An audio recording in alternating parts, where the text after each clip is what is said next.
सो fundamental rights का chapter हम लोग कर रहे थे। This is part 2 of the chapter. ठीक है। और हम लोग ने यहाँ तक बात की थी इक्वालिटी के बारे में। तो यहाँ से हम लोग को रीड करना है और उसको यहाँ से समझना है। ओके। चलो अनुष्का रीड करो यहाँ पे। या ये वाला मैं ही रीड करूँ। Have you read the preamble to our constitution? How does it describe equality? You will find that the preamble mentioned two things about equality.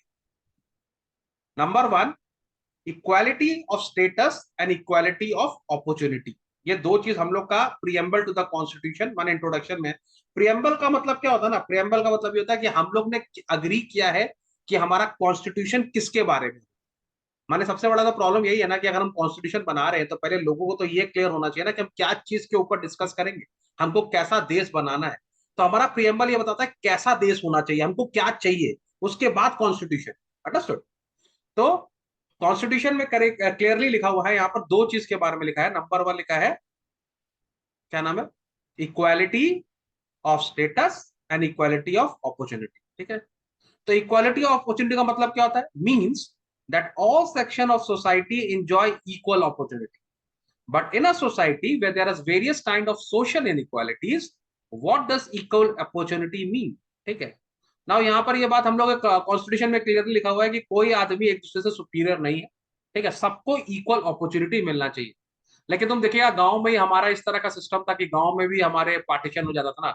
अमीर अलग है ना, उसमें जो ठाकुर हैं वो लोग अलग, जो शेड्यूल कास्ट है, दलित है वो अलग। तो ये सब चीज उनके पास अपॉर्चुनिटी कम है, इन लोग के पास अपॉर्चुनिटी ज्यादा है। तो ये हमारा कॉन्स्टिट्यूशन बिल्कुल नहीं मानता। ठीक है, इसको हमारा कॉन्स्टिट्यूशन मना कर। The Constitution clarifies that the government can implement a special scheme and measure for improving the condition of certain sections of society, children, women, and the socially and educationally backward classes. You may have heard about reservation in jobs and in admissions. You would have wondered why there are reservations if we follow the principle of equality. ये जो question है ना, ये बहुत सारे बच्चे मेरे संग पूछते हैं, मेरे से पूछते हैं, और बहुत बार गुस्सा भी हो जाते हैं कि सर रिजर्वेशन क्यों होता है जब इक्वालिटी है तो हमारे से इक्वालिटी नहीं हो रहा है ना। बहुत जन को इस बात से तकलीफ है कि हम किसी को रिजर्वेशन दे रहे। तो ये बात आपको समझनी चाहिए, और आज मैं कोशिश करूंगा कि आप लोग को क्लियर करूं। शायद मैंने पहले भी इसको बताया है कि देखो, माने दो आदमी तब तक कंपीट आपस में नहीं कर सकते जब तक उनका लेवल प्लेइंग ग्राउंड नहीं हो। You know what is the meaning of level playing ground? Sir equally वो लोग पार्टिसिपेट करें। अगर मान लो हमको फुटबॉल मैच खेलना है, ठीक है, दो टीम को फुटबॉल मैच खेलना है, तो वो दोनों टीम को तो एक ऐसे ग्राउंड पे खेलना होगा ना। जैसे तुमको पता है इंडिया का जो पहले हम तुमको थोड़ा समझाते हैं, जैसे थोड़ा सा एग्जांपल तो उधर उधर हो जाएगा, लेकिन सुनो। पहले इंडिया जो हॉकी का जो हॉकी होती थी ना, वो ग्राउंड पे खेली जाती, माने ऐसे कोई भी ग्राउंड पे। ठीक है। बाद में वेस्टर्न कंट्री लोग ने क्या किया, टर्फ लिया है। Turf is artificial ground. ठीक है। तो इंडियंस के पास तो वैसे शूज भी नहीं थे, वैसे तरीका भी नहीं था, और ये जो बाहर के लोग थे ये आर्टिफिशियल टर्फ में अच्छा खेलते थे। जैसे हमारी इंडिया की रेसलिंग जो होती है वो बालू पे होती है, जो हमारी इंडियन रेसलिंग है, लेकिन आजकल जो ओलंपिक्स में होता है वो टर्फ पे होता है। ठीक है। तो अगर हम एक इंडियन रेसलर जो कि बालू पे प्रैक्टिस किया है, उसको हम बिना प्रैक्टिस कराए अगर टर्फ पे ले जाके प्रैक्टिस कराएंगे, तो क्या वो जीतेगा? उसका जीतने का चांसेस होगा? बिल्कुल नहीं होगा। सिमिलरली हमारी हॉकी पीछे क्यों रह गई? क्योंकि हम तो नॉर्मल ग्राउंड्स पे खेलते थे, ये लोग टर्फ पे खेलते थे, हमको टर्फ पे खेलने की प्रैक्टिस ही नहीं थी। ठीक है, उतना तेज तेज पास ही देने की आदत नहीं है, ये लोग तो जोर जोर मारता है। टर्फ में तो क्या एकदम इक्वल ग्राउंड होता है। तो कहने का मतलब यह है कि कंपटीशन हो तो इक्वल लेवल फील्ड में होना चाहिए ना, तो फील्ड बराबर होना चाहिए ना। हमारे देश में बिल्कुल दो तरह का इंडिया है ना। आजकल थोड़ा कम है, लेकिन एक टाइम था हमारा दो तरह का इंडिया था। एक इंडिया था जहां इलेक्ट्रिसिटी भी नहीं थी, और लोग उसके बारे में प्रॉब्लम भी नहीं है लोगों को, लोग people are use to the life without electricity, है ना। बहुत सारे गांव में आज भी, इंडिया मेरे ख्याल से बहुत सारा तो नहीं बोलूंगा, आज भी इंडिया में कुछ गांव है जहाँ इलेक्ट्रिसिटी नहीं है। ठीक है। तो उनके लोगों को प्रॉब्लम भी नहीं है, they are use to it. ठीक है। और एक है शहर, जहां पर सारी अम्यूनिटीज है आपके पास में, वहां पे आपका इलेक्ट्रिसिटी है, आपके पास इंटरनेट है, आपके पास सब कुछ है। ठीक है। अब मान लो ये दोनों बच्चे एग्जाम में बैठे, एक लड़का ऐसे गांव से आ रहा है, ठीक है, जहां पर इलेक्ट्रिसिटी भी नहीं है, तो ऑब्वियसली उसको नेट भी नहीं मिलता होगा। ठीक है। ऑब्वियसली अगर इलेक्ट्रिसिटी, टीचर्स भी नहीं होंगे वहां पे, स्कूल भी नहीं होगा, यूनिवर्सिटी भी नहीं होगा। और एक लड़का मॉडर्न शहर से आ रहा है जहाँ पे सारी, क्या नहीं, सारी फैसिलिटी है। अब तुम मेरे को दिल पे हाथ रख के बताओ अनुष्का, अगर मैं तुमको बोलूं, तुम एक अच्छी स्टूडेंट हो इसके लिए बोल रहा हूँ, मैं तुमको बोलूं कि मैं तुम्हारा कंपटीशन एक ऐसे बच्चे के संग कराता हूँ जिसके पास कोई फैसिलिटी नहीं है, तुम उससे compete करके जीतना चाहोगी? तुमको तो पता है तुम जीत जाओगे, isn't it? Yes sir. है ना? तो तुमको लगता है ये फेयर है कि एक बच्चे के पास कोई साधन नहीं है और एक के पास सबका साधन है, और वो दोनों एक ही एग्जाम में बैठे? तो तुमको लगता है ये फेयर है? No sir. नहीं sir. Now the question is, अगर सपोज कर लो हम इस बच्चे को थोड़ा भी सपोर्ट नहीं देते, ठीक है, हम इसको रिजर्वेशन नहीं देते, इसको हम सपोर्ट नहीं देते, तो इसका मतलब तो ये हो गया कि 100% जब भी एग्जाम होगा तुम ही जीतोगी, या तुम्हारी सोसाइटी के लोग जीतेंगे, ये लोग तो कभी नहीं जीतेंगे, है ना? तो हम्म। इनको कैसे जिताया जाएगा? इनको जिताने के लिए एक ही तरीका है कि इनमें से कुछ लोगों को ये कंपटीशन जिताया जाए। चलो मान लेते हैं थोड़ा अनफेयर ही है, ठीक है, थोड़ा सा इनको सपोर्ट देकर इनको आगे लाया जाए। उससे क्या होगा, जब ये इस सिस्टम में आएगा तो ऑब्वियसली इसकी सैलरी बढ़ेगी, इसका स्टैंडर्ड ऑफ लिविंग बढ़ेगा। तो ये स्टैंडर्ड ऑफ लिविंग कहाँ जाएगा? इस गांव में जाएगा। तो इस गांव के बाकी बच्चों को भी तो अपॉर्चुनिटी मिलेगी।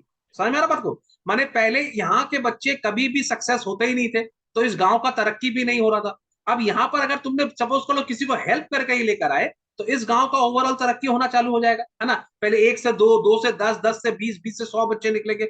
अब अगर यहाँ के लोग ऑफिसर बनेंगे तो वो लोग अपने गांव के लिए भी कुछ ना कुछ करेंगे, सोचेंगे गांव के बारे में, तो ओवरऑल इस गांव का तरक्की होगा।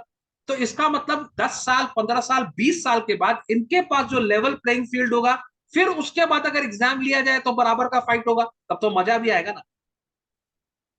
समझ में आ रहा हम्म। बात को? लेकिन अगर हम इनको यस सर। कभी आगे प्रमोट करेंगे ही नहीं, तो इनका सेक्शन आगे आएगा कैसे? बताओ मेरे को, कोई चांस ही नहीं आने का। तुम कितने भी अच्छे बालू के ऊपर रेसलिंग कर लो, अगर तुम मैट के ऊपर रेसलिंग नहीं करती हो तो तुम गोल्ड मेडल नहीं जीत सकती आज के दिन। ये बात तो मानोगी ना तुम? Yes sir. तो वही मेरा कहने का मतलब है कि अगर हम इनको सपोर्ट नहीं करते, अब क्वेश्चन यहाँ पर है कब तक और कितना। ये एक बहुत बड़ा बात है, कब तक सपोर्ट करना है और कितना सपोर्ट करना है, ये हमको सोचना है। कहीं ऐसा तो नहीं कि ये लोग भी सेम लेवल प्लेइंग फील्ड पे आ गए, उसके बाद हम इनको सपोर्ट कर रहे हैं, ये फिर हमारे संग गलत हो जाए, है कि नहीं? मान लो इन्होंने भी टर्फ में प्रैक्टिस कर ली, हमने भी टर्फ में प्रैक्टिस कर ली, लेकिन फिर हम इसको जिता रहे, तब ये गलत हो जाएगा, तब ये इनक्वालिटी हो जाएगा। तो हमको ये देखना बहुत जरूरी है कि कितना और कब तक, ये एक बहुत बड़ा क्वेश्चन है, ठीक है? क्योंकि हमारे इंडिया में ना, लोगों को जब तक मिलता नहीं है तब तक चिल्लाते हैं, और जब मिलता है ना तो इतना उन लोग के अंदर डिग्निटी नहीं है कि वापस भी करे, ठीक है? माने मिलता है तो लेते हैं, तो लेते ही जाते हैं, फिर जब नहीं मिल रहा है तो आंदोलन है। लेकिन जब मिल रहा है हद से ज्यादा, जब नहीं मिलना चाहिए और मिल रहा है ना, तो कोई मना नहीं करता। ये हमारे को, खाली तुम्हारे अंदर या मेरे अंदर या हम सबके अंदर ये दोष है, हम लोग को इस दोष से बचना होगा। ये हम लोग को खोखला कर रहा है। फॉर एग्जाम्पल सब्सिडी का ले लेते हैं। सरकार एलपीजी पे सब्सिडी देती है, ठीक है, क्यों? क्योंकि हमारे इंडिया में बहुत सारे लोग गरीब हैं और वो लोग एलपीजी का इतना महंगा सिलेंडर नहीं ले सकते, मानते हैं बात। लेकिन तुमको मालूम है जो लोग पैसे वाले हैं ना, वो लोग भी सब्सिडी ले रहे हैं, और वो लोग क्या बोल रहे हैं सरकार को, हम क्यों नहीं ले? लेकिन ये जो चीज है ना, ये हमारे अंदर गलत है। अगर हमारे पास उतना मेजर है, अगर हमारे पास उतना पैसा है, तो हमको सब्सिडी मना करना चाहिए सरकार को, या हमको कुछ परसेंट सब्सिडी कम लेनी चाहिए। ऐसा भी एक तो होना चाहिए सरकार के पास कि आप 10%, 20%, 30%, 40%, जैसा आपकी हिम्मत हो आप सब्सिडी छोड़ो, क्योंकि सब्सिडी देना सरकार का नुकसान है, और वो नुकसान हमारा ही है, क्योंकि हमारे टैक्स से तो सरकार के पैसे आते हैं, और सरकार हमारा ही टैक्स का पैसा सब्सिडी में देता है। तो सरकार वो पैसा किसी और काम में नहीं लगा पाता। तो हम लोग को ये सोचना पड़ेगा कि कब तक और कब लेना है और क्यों लेना है। समझ में आ रहा बात को? तो यहां पर भी रिजर्वेशन जरूरी है, उनको लेवल प्लेइंग फील्ड पे लाने के लिए। पर क्वेश्चन हमारी सोसाइटी में ये है, कब तक देना है? अंडरस्टूड? Yes sir. सर अभी हम कुछ दिन पहले ये सेंसस देखे थे लिटरेसी रेट का, हम्म। जो सभी कास्ट का, सी एससी, ओबीसी एंड जनरल सबका आ गया था, ऑलमोस्ट बहुत ही हद तक बढ़ भी गया था। और फिर कंपैरिजन किया जाए, रिजर्वेशन ऑफ ओबीसी उनका भी सबसे अधिक था as compare to others. Then in this case, तब तो देखा जाए तो रिजर्वेशन तो लगभग सभी का हटा ही देना चाहिए, क्योंकि लिटरेसी रेट तो बहुत हद तक बढ़ चुकी है पहले कंपेयर में। करेक्ट बात है ये, और इस बात के ऊपर में पॉलिटिक्स नहीं होना चाहिए, ये सोचना चाहिए। और देखो इसमें सबसे बड़ी, देखो बोलता है नेशन क्या होता है, देश क्या होता है, देशवासी देश बनाते हैं। क्या समझे बात को? ये बात कोई नहीं समझता। नेता देश नहीं बनाता है, देशवासी देश बनाते हैं। जब तक हम, देश क्या होता है, देश तो एक पीस ऑफ लैंड है, उसके लोग कैसे हैं उससे देश बनता है। जब तक हम अपने देश के लिए सैक्रिफाइस करने का हमारे अंदर जज्बा नहीं होगा ना, हमारा देश तरक्की नहीं करेगा। जब हम बोलते हैं ना कि हमारे देश में करप्शन है, तो हम लोग को इनडायरेक्टली ये होना चाहिए कि हम करप्ट है। क्या समझ आता? देश करप्ट नहीं है, हम करप्ट है, हमारे लोग करप्ट है। ठीक है, अगर रिजर्वेशन के लिए आपने लड़ाई की थी तो आप इसके लिए भी लड़ाई करिए कि अब हमको नहीं चाहिए। पर कितने लोग ऐसे हैं जो ये बोलते हैं हमको नहीं चाहिए। और जब तक ये चीज नहीं आएगा ना देश में, देश के लिए प्रेम नहीं आएगा ना जब तक, तब तक देश तरक्की नहीं करेगा, तब तक करप्शन होगा। लेकिन पॉइंट क्या है ना, हम लोग के अंदर इतनी गंदी आदत है, हम देना नहीं चाहते, हमको सिर्फ लेना आता है, देना कुछ नहीं आता हमको हमारे देश में। ये तो मैंने खुद बिलीव किया है। तुम देखो मेरा यूट्यूब में चैनल है, सारे वीडियोस फ्री है सारे। मेरे को बहुत जन ने ये बोला सर आप एकदम बेवकूफ हैं, आप अपने सारे वीडियोस को बंद कर दीजिए। ठीक है, आप अपने वीडियोस, क्या नाम है, आप अपने वीडियोस को एकदम पैसा लगा दीजिए, लोग आपके वीडियोस पैसा लगा के देखेंगे, आपको कमाई होगा। मैंने बोला नहीं, वीडियोस मेरे कभी भी, मैं उसको क्या नाम है, वीडियोस को मैं कभी भी वो नहीं करूंगा, क्योंकि बहुत सारे बच्चों को चाहिए मेरा वीडियो, और मैं कभी बंद नहीं करूंगा। मैं टीचर हूं, मैं चाहता हूं मेरे बच्चे पढ़े। लेकिन यार मैं जो नोट्स देता हूं, जो मेरी मेहनत है, और उसके अंदर दो तीन आदमी और भी है, स्टाफ है, उनका भी पैसा है, प्रिंटिंग भी होता है, मेहनत भी होता है, टाइप भी होता है, उसके लिए तो नोट्स को चार्जेबल करना पड़ेगा, क्योंकि और भी लोगों का घर चल रहा है उससे। और भाई मेरा भी तो घर चलाना है, मैं चोरी थोड़ी ना करूंगा बाजार में। समझ में आ रही है बात को? तो जब मैं नोट्स का पैसा मांगता हूं तो बहुत सारे लोग बोलते हैं आप तो लालची है, आप पैसा लेते हैं बच्चों से। ये जो हम लोग की गंदी आदत पड़ गई है ना, तुमको फ्री मिल रहा है तो तुम बहुत अच्छे हो, और कोई आदमी अपना, अगर तुम, अरे भाई तुम अगले के बारे में तो सोचो। मेरा 700 वीडियो फ्री है, 700 वीडियोस फ्री है, सबके सिलेबस कंप्लीट हो रहे हैं, सब बिना, बहुत से बच्चे ट्यूशन छोड़ दिए, खुद बोलते हैं सर अब हम ट्यूशन नहीं लेते क्योंकि अब आपके वीडियो देखते हैं। लाइक किसी को इतनी शर्म नहीं है कि अगर हम सर का वीडियो नहीं तो सर को, सर के चैनल को प्रमोट करना है। सब ये अपने मन की भावना है, मैं कुछ बोल नहीं रहा, मेरे को तकलीफ कुछ नहीं है, मेरे बच्चे हैं सारे, कोई बात नहीं है। लेकिन मैं बता रहा हूं आपके अंदर का जमीर कहाँ है। अगर आप किसी से कुछ लेते हो तो देने की भी तो सोचो। तो हमारे देश में ऐसा है बेटा, अब तुम सोचो, इतने लोगों ने मेरा वीडियो देखा है, किसी ने चल के ये नहीं बोला सर आपका वीडियो देखा है तो हम आपको कुछ, आपके चैनल को कुछ कंट्रीब्यूट करना चाहते हैं, किसी ने नहीं बोला। तो इसका मतलब मैं क्या समझू कि देश में क्या चल रहा है, सोच के देखो। और आज एक बात बताओ, अगर तुम आज सर को कंट्रीब्यूट करोगे तो सर सेल्फिशनेस क्या, है सर। है, सर सेल्फिशनेस। क्या बोला नहीं समझा मैं, क्या बोली अनुष्का? सर सेल्फिशनेस है सेल्फिश, सभी समझते ही नहीं है। हाँ, इन लोगों को क्या लगता है ना, लोगों को क्या लगता मालूम है, अरे हमने फ्री में वीडियो देख लिया, हम कितने इंटेलिजेंट है, हमने उसको बेवकूफ बना दिया, हम कितने इंटेलिजेंट है, हमने सर का वीडियो फ्री में देखा, सर के नोट्स को स्क्रीनशॉट ले लिया, हम कितने इंटेलिजेंट है। अरे भैया ऐसे देश नहीं चलता भाई। एक आदमी दिए जा रहा है, दिए जा रहा है, तो दूसरा लिए ही जा रहा है, लिए ही जा रहा है। नहीं समझे बात को? उसको ये नहीं है कि हम पे बैक करें किसी को। जब तक ये भावना नहीं आएगी देश आगे नहीं बढ़ेगा। तो जिन लोग को रिजर्वेशन नहीं चाहिए उनको बढ़ के बोलना चाहिए कि सर हमको अब रिजर्वेशन नहीं चाहिए, मेरा लेवल प्लेइंग फील्ड हो गया है, और मैं अब कंपीट करना चाहता हूं अपने दम पे। जिसको सब्सिडी नहीं चाहिए उसको बोलना चाहिए सर अब मेरे को सब्सिडी नहीं चाहिए, आपने मेरे को उस वक्त सपोर्ट किया। फॉर एग्जाम्पल, आज एक एलपीजी सिलेंडर का दाम करीब 1500 रुपया से 1600 रुपया होना चाहिए। सरकार हम लोग को वो एलपीजी सिलेंडर 800 या 900 रुपया में देती है, 900 रुपया में देती है शायद मेरे ख्याल से। ठीक है, बहुत सारे लोग हैं इंडिया में जो ये 1600 अफोर्ड कर सकते हैं। तो उनको चल के बोलना चाहिए सरकार को कि सर मेरे पास पैसे नहीं थे, आपने 900 में दिया, लेकिन आज मेरे पास पैसे हो गए, मैं इस साल सब्सिडी नहीं लूंगा, मैं सरकार को देना चाहता हूं इनडायरेक्टली। कितनी बड़ी भावनाएं होंगी देश की, होगी ना? अरे आप 10% ही दो ना, कि सर मैं आपको 100 रुपया और बढ़ा के देना चाहता हूं। सरकार को कर देना चाहिए ऐसा कि आप कितनी सब्सिडी छोड़ना चाहते हैं ब्लॉक में, 100 रुपया, 200 रुपया, 300 रुपया। तुम सोचो ये जो पैसे आएंगे ना बेटा, ये पैसे से क्या होगा? ये पैसे से हमारा ही तो इंफ्रास्ट्रक्चर इंप्रूव होगा, हमारा ही तो देश आगे बढ़ेगा। हमको आईएमएफ से कम लेना पड़ेगा उधार, हमको किसी से कर्जा नहीं लेना पड़ेगा, इंटरेस्ट नहीं चुकाना पड़ेगा। किसका भला होगा? देश का ही भला होगा। पर लोग ये समझते नहीं है, बिकॉज ऑफ रियल एजुकेशन का लैक है, लैक ऑफ रियल एजुकेशन आज भी है। और ये गलती मैं ये मानता हूं किसी की गलती नहीं, ये गलती टीचर्स की। टीचर को ये सब भावनाओं बच्चों के अंदर, और सारे पूरे माने खाली बच्चों के अंदर नहीं, जो भी है सबके अंदर ये भावना भरनी चाहिए, क्योंकि आज तुम बच्चे हो, कल तुम पेरेंट्स बनोगे, तुमको भी अपने बच्चों को देने की प्रकृति इंसान के अंदर आनी चाहिए। आज के डेट वालों में जो आदमी देता है ना वो बेवकूफ है। आज के डेट में जो आदमी सच्चा बोलता है वो बेवकूफ है। आज के डेट में जो झूठ नहीं बोलता है वो बेवकूफ है। इस कदर हम लोग आ गए, माने हम लोग ऊपर बोलता है, कुछ लड़के होते हैं ना बहुत सीधे होते हैं, बहुत प्यारे होते हैं, हर वक्त हेल्प करते हैं, उसको पीछे से दोस्त क्या बोलते हैं, ये बहुत बड़ा बेवकूफ है, देख इससे नोट्स लेके आता हूँ, और उसको बेवकूफ बना देते हैं। और किसी को बेवकूफ बनाने में लोगों को लग रहा है कि वो होशियार है। कितनी गंदगी आ गई है, समझ में आ गया? तो रिजर्वेशन को भी लेके बहुत सारे बच्चे तकलीफ में हैं, बहुत सारे बच्चे मेरे से बोलते हैं सर रिजर्वेशन। तो बेटा हम लोग कुछ नहीं कर सकते जब तक वो लोग जिनको रिजर्वेशन नहीं मिल रहा है वो लोग खुद अपनी रिस्पॉन्सिबिलिटी नहीं समझ, समझ में आ रहा है? और पॉलिटिकल पार्टीज तो जानती हैं, उनको तो पता ही है वो रिस्क लेंगे नहीं, क्योंकि अगर वो रिजर्वेशन हटाएंगे उनको वोट नहीं मिलेगा, उनकी सरकार गिर जाएगी। ये उनकी भी कमी है, उनको बहुत ज्यादा राज करने का पड़ा हुआ कि हमको राज करना, हमको भला करना, हमको नेता बनना। अबे काय का नेता बनना, तेरे नेता बनना का मतलब तो सेवा करना। कितनी सेवा करेगा तू, कर तो लिया सेवा, अब हट दूसरे को करने दे। लेकिन नहीं, हम ही करेंगे सेवा, हम ही करेंगे, हमारा ही खानदान सेवा करेगा और किसी का खानदान सेवा भी नहीं कर सकता। अरे वाह, क्या भैया ये महात्मा निकले हैं, यही करेंगे सेवा। माने समझ ही नहीं आता, मेरे कंसेप्ट ही समझ में नहीं आता। नेता मतलब क्या? नेता मतलब जिसके पास टाइम है, जो समाज की सेवा करना चाहता है, जिसको एक्स्ट्रा टाइम है, उसने अपने घर को देख लिया, एक्स्ट्रा टाइम है, देश को देखना चाहता है, बहुत अच्छी बात है। पर इसमें लड़ाई किस बात की है भाई? देख तो लिया तूने 5 साल, 10 साल, 15 साल, जो पूरी जिंदगी तू सेवा ही करेगा। 70 साल का आदमी बुढ़ा है, अपने आप चल नहीं सक रहा है, पर देश की सेवा करेंगे हम भाई साहब। ऐसे ऐसी तो मेंटेलिटी है लोगों की। चलो एनीवेज, मैं बोलूंगा तो गुस्सा ही हो जाऊंगा। चलो। सर यू, मेरा एक ओपिनियन है। हाँ बोलो बेटा। Very good, I I like that, opinion uh, होना चाहिए तुम लोग का, बोलो।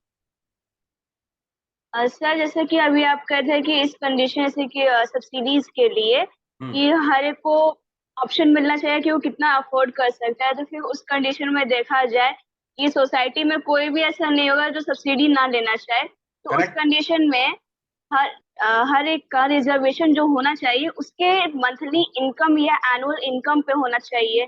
तो उसके अकॉर्डिंग फिर उसको जज किया जा सकता है हर एक केस में उसे कितना रिजर्वेशन मिलना चाहिए।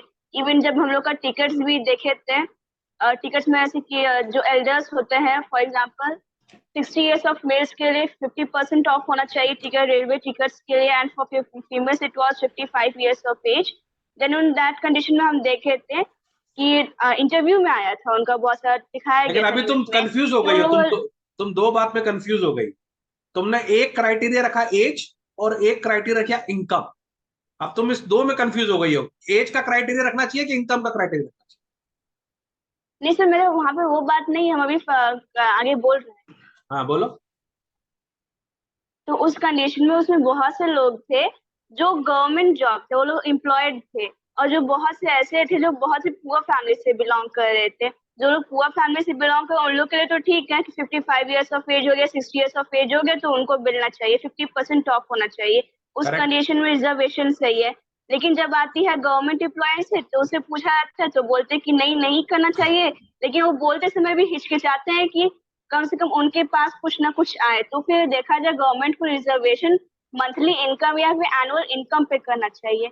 लेकिन वही एक बार बात आती है करप्शन की, जहाँ पे लोग अपना सर्टिफिकेट बनाते हैं सैलरी का, उसमें गलत कर देते हैं, शो करते हैं। तो वही तो मैं तुमको बोला बेटा, देश करप्ट नहीं होता, देशवासियां करप्ट है। नहीं समझी? ये एक फीलिंग है, नहीं समझा? मेरे देश के लिए एक फीलिंग है जो अंदर से आएगा, या फिर पूरे देशवासियों के एक ऐसा होना चाहिए, माने, और किसी ना किसी को तो ये फीलिंग लानी होगी। मैं तुमको क्या बोल रहा हूं, हमारे यहाँ सैक्रिफाइस करने की फीलिंग खत्म हो गई है। आज के डेट में जो लोग सैक्रिफाइस करते हैं वो बेवकूफ है, क्या समझी बात को? जैसे मयंक सर बेवकूफ है। तुम अगर मैं आज 10 स्मार्ट लड़कों को बैठाऊं ना मेरे सामने, स्मार्ट लड़के जो अपने आप को बहुत स्मार्ट समझते हैं, उनको मैं बैठा के बोलूं कि बेटा मेरे जो वीडियोस हैं फ्री है यूट्यूब पे, तो पीछे से हंसेंगे, सारा बेवकूफ है। सारा पागल है। तुम विश्वास करोगी, मेरे बच्चों जिसको मैंने अपने नोट्स दिए, जो मुझसे पढ़ते हैं, जिनको मैंने नोट्स दिया, उन्होंने क्या किया पता है? मेरे ही नोट्स को जेरोक्स करके अपने स्कूल में बेच के पैसा कमा लिया। और वो मेरे को ये बात 2 साल बाद खुद ही बोल रहे हैं मेरे मुंह पे कि सर आपका वाला 10 में आप हम लोग को नोट्स देते ना पढ़ने के लिए, हम लोग क्या करते थे, आपका नाम लेते थे, उसको जेरोक्स करते, स्कूल में 50-50 रुपए बेचते थे। माने मेरा नोट जो मैंने उसको हेल्प करने के लिए दिया है, उस नोट्स को बेच के पैसा कमा रहा है, और वो उसमें खुश हो रहा है, और वो बोल रहा है सर आप बेवकूफ है, मैं होशियार हूं। तो इस तरह का अगर आपका मेंटालिटी है तो देश कैसे तरक्की करेगा, ये बताइए मेरे को बात। पॉइंट देश में नहीं है, पॉइंट देशवासियों में है। तुम लोग सब जब बड़े होते हो तो तुम लोग सबको लगता है कि ये है वो है, लेकिन जब बड़े हो जाते हैं ना, और जब हमारी नीड्स, हमारी जो जरूरतें हैं, हमारे जो डिजायर हैं, वो हमारी इनकम से ज्यादा हो जाते हैं, तब फिर हम लोग ये सब उल्टी सीधी काम करते हैं, और हमको पैसा चाहिए होता है अपने डिजायर, अपने नीड्स को फुलफिल करने के लिए, और वहीं से प्रॉब्लम चालू होता है। जहां तक पैसे लेने की बात है, तो मेरा भी, जैसे तुम बोल रहे हो, मेरे हिसाब से हम लोग को थोड़ा वैदिक सिस्टम में आना चाहिए, ठीक है। वैदिक सिस्टम क्या बोलता है, 1 से 25 ब्रह्मचर्य बोलता है ना। तो मेरे हिसाब से गवर्नमेंट ऑफ इंडिया को 1 से 25 साल के लड़कों के ऊपर, मतलब जितने भी इंडियन में 1 से 25 साल के लड़के हैं, उनके ऊपर कोई टैक्स नहीं लगाना चाहिए। 1 से 25 एब्सोल्युटली फ्री।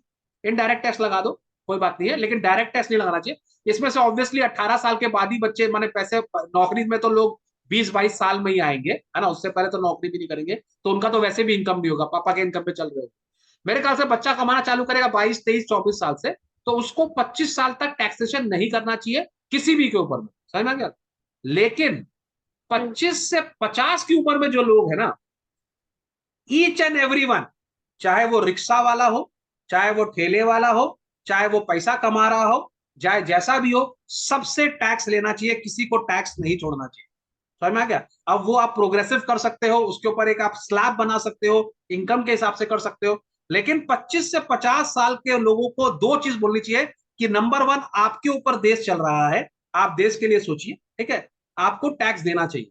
उसके बाद 50 से 75 साल वालों को ऑप्शन देने चाहिए कि चाहे आप टैक्स दो या नहीं दो, वो आपके ऊपर है, ऑप्शन है।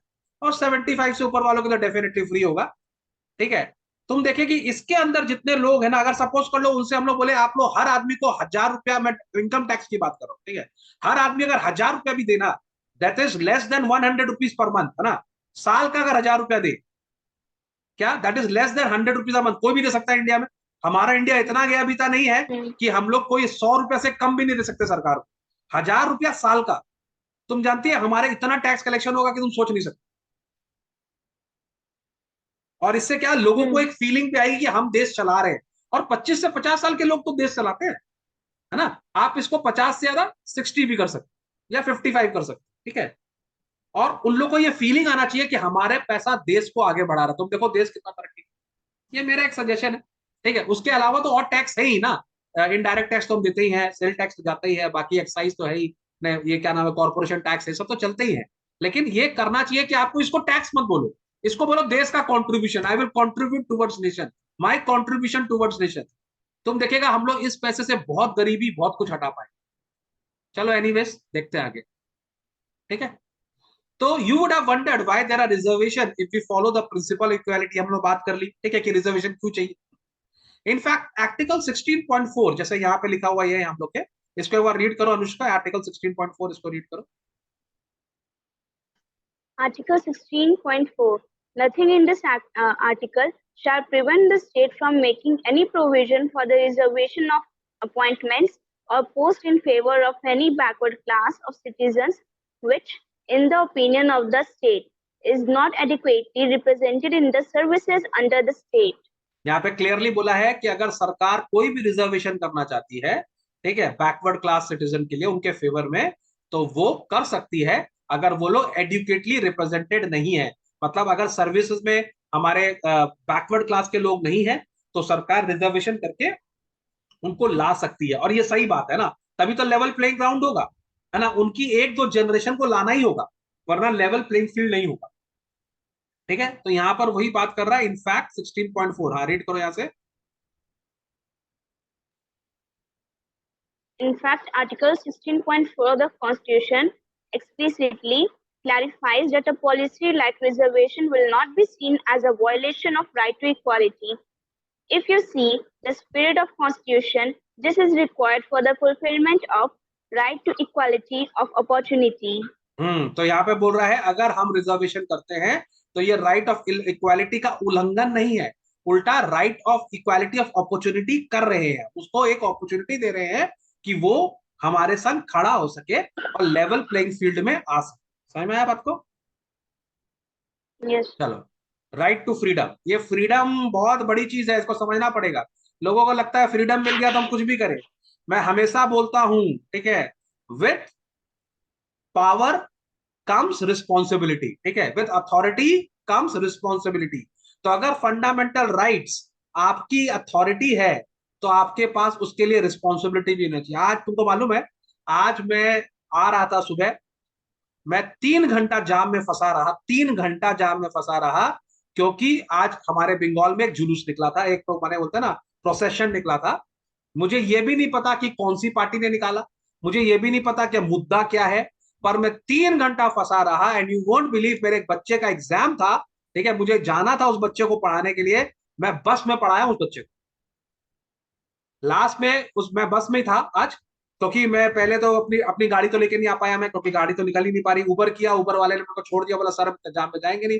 मुझे बस मिली, मैं बस में बैठा, उस बस में मैं उस बच्चे को पढ़ा रहा था। तुम बिलीव नहीं करोगी, बस में मैं जब लैपटॉप खोल के पढ़ा रहा था, मुझे बहुत मुश्किल हो रही थी, और मैं जब पढ़ाना चालू किया, आफ्टर हम लोग सब भी वही बैठे हुए थे, 2 घंटा से बैठे थे, बस चल नहीं रही है। बाद में क्या हुआ, 15-20 मिनट आधी घंटा के बाद बस के 3-4 लोग मेरे को जगह दे रहे हैं, बोला सर आप ठीक से पढ़ाइए, सर आप ठीक से पढ़ाइए, आप कीजिए। तो मैंने अपना बैग वैग रख के पूरा लैपटॉप खोल के उसको, पूरे बच्चे को, उसका एग्जाम था, एग्जाम से पहले मैंने उसको लास्ट मिनट आधी घंटा मैंने उसको दिया। तो लोगों ने, लेकिन मेरे को समझ में नहीं आता कितना मुश्किल होता है लोगों को, पर किसी को फर्क ही नहीं पड़ रहा। उनका राइट है भाई, रास्ता में जाम करना है, हमको चिल्लाना, क्या मिला तुमको करके, मेरे को क्या मिला, तुमने तुमने कुछ चेंज कर लिया? तुम कभी चेंज कर भी नहीं सकते, इस तरह से चेंजेस नहीं आते।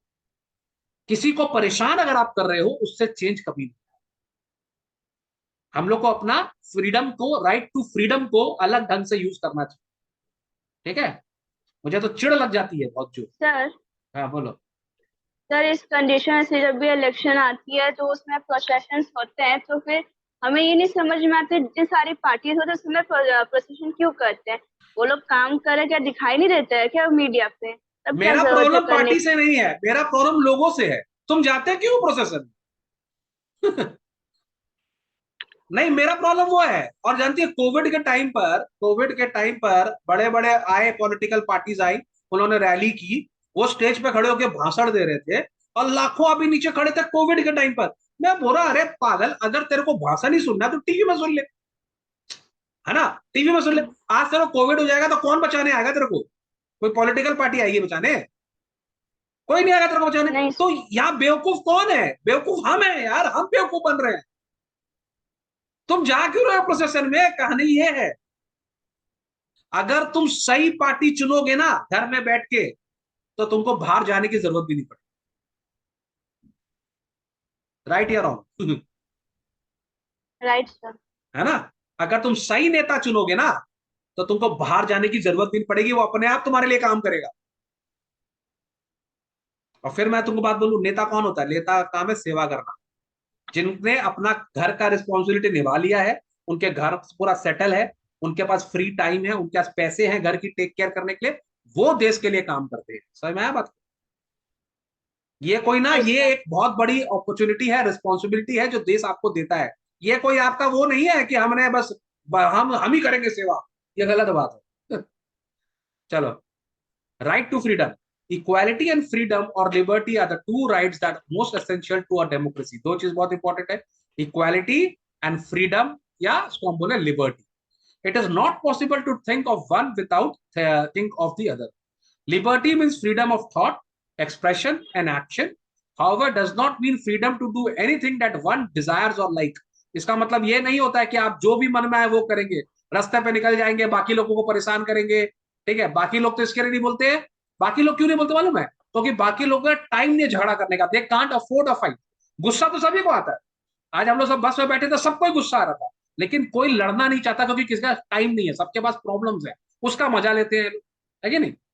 अगर सब जो गुस्से वाले लोग एक हो जाएंगे ना, तो एक अलग ही जुलूस निकलेगा। तो फिर दो जुलूस निकलेंगे, एक वो जो परेशान कर रहा है, और एक वो जो परेशान हो रहा है।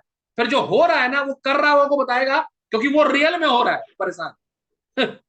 है कि नहीं? आज मैं इतना परेशान हुआ, मैं तो क्या बोलूं, कम से कम 3 किलोमीटर तो पैदल चलाऊं मैं आज।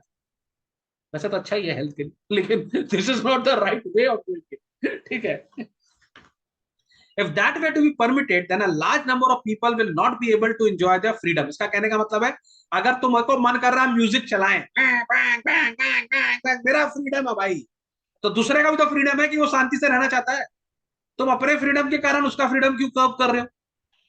Therefore, freedoms are defined in such a manner that every person will enjoy her freedom without threatening the freedom of the other and without endangering the law and order situation। तो ये तो political party जिनको politics आता है उनको समझ में आना चाहिए कि आप जब रैलीज निकाल रहे हो, प्रोसेशन निकाल रहे हो, तो भैया आप साइड से निकाल लो रोड के। आप एक रूल बनाओ कि अगर इतना बड़ा रोड है, आपका प्रोसेशन साइड से निकलेगा, ठीक है, और आप जो बीच में कट्स होंगे वहां पे लोगों को जाने दोगे। ये थोड़ी ना मतलब है कि आप पूरा रास्ता ही घेर लो, ये कौन तरीका है? समझ में आ रहा बात को? लेकिन जो पॉलिटिकल यस सर। पार्टीज हैं उनको ही नहीं पता है। चलो, right to life and personal liberty, the foremost right among rights to freedom is the right to life and personal liberty. No citizen can be denied or his or her life except by procedures as laid down under the law. Similarly, no one can be denied his personal liberty. That means no one can be arrested without being told the grounds for such arrest. ये आप लोग सबको मालूम होना चाहिए। अगर कोई आपको अरेस्ट कर रहा है, पहले वो आपको ग्राउंड देगा अरेस्ट करने का। ये आप लोग ध्यान से सुनो।